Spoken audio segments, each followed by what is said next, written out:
Hi, boys and girls. This week we're going to really start working on our multiplication and division facts. This is something we'll be working on all year, but in order to get really good at harder multiplication, we need to get our basic facts down.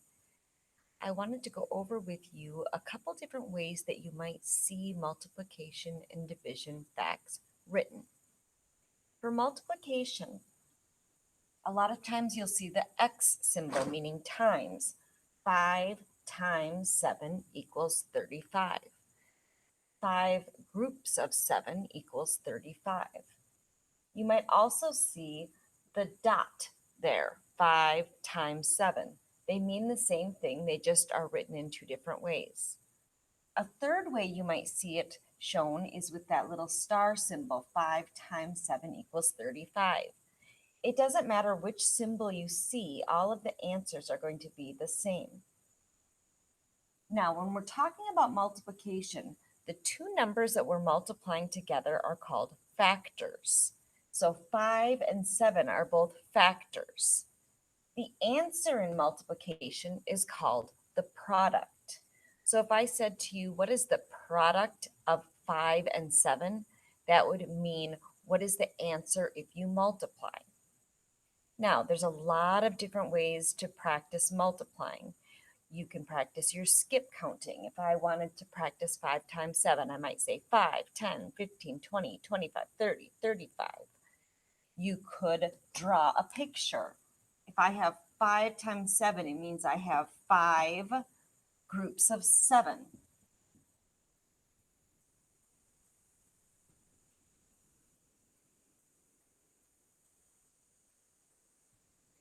Now, drawing pictures is a good way to see what's happening, but in the long run, it's not the most efficient strategy for solving a multiplication problem because then when you're counting these individual dots, you might miscount.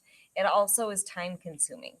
So what I would suggest is that you really practice your skip counting, and then as we do that more and more, what will happen is you'll start to memorize the facts. Now, related to multiplication is division. Just like adding and subtracting are related, multiplication and division are also related. They make fact families.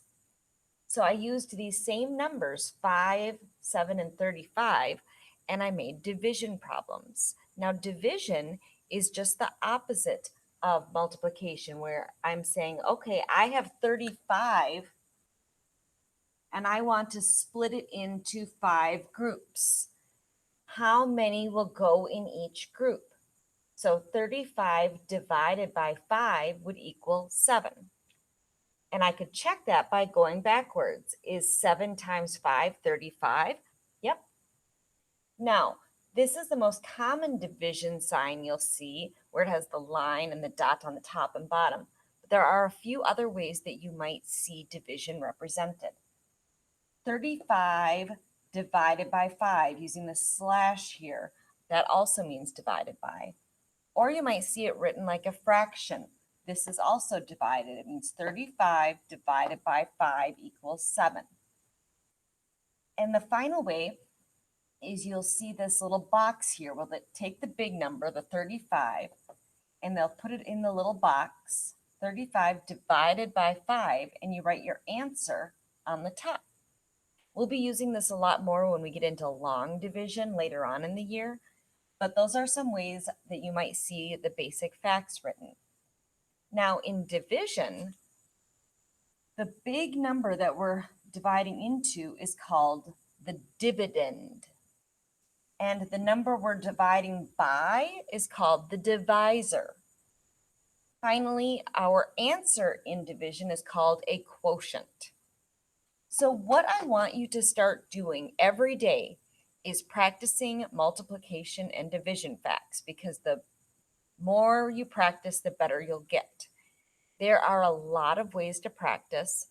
On your learning board for today, I put a link to IXL where there's practice for multiplication. That's one thing you can do. There are flashcards that you can get or make. There are a ton of websites that do multiplication and division practice. There are a lot of games that you can play with your families. I'll send home some information about games this week, but there's dice games where you could roll two dice and then multiply the numbers together. Or you could have a deck of cards and pick two cards and multiply those numbers together. So any way that you want to practice your multiplication facts is fine with me. I put the link for IXL on the learning board, but if you have a different way that you want to practice at home, that's fine with me. I just want to make sure that you practice your multiplication and division every day. Let me know if you have any questions and have fun.